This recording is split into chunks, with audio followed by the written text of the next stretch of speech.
16 maggio, Sant'Ubaldo Vescovo.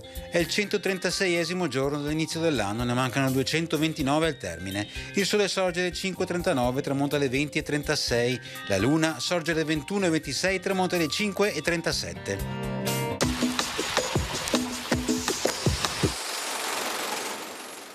I pittori Nicolò Pizzolo e Andrea Mantegna sottoscrivono a Padova il contratto per la decorazione a fresco della Cappella degli Ovetari nella chiesa degli Eremitani.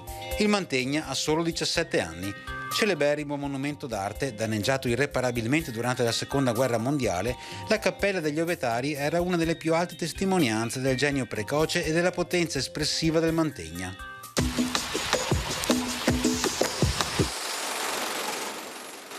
Le previsioni per domani: cielo sereno, poco nuvoloso, salvo possibile attività termoconvettiva nelle ore pomeridiane sulle zone montane, temperature stazionarie o in locale variazione, salvo leggero rialzo delle massime in montagna.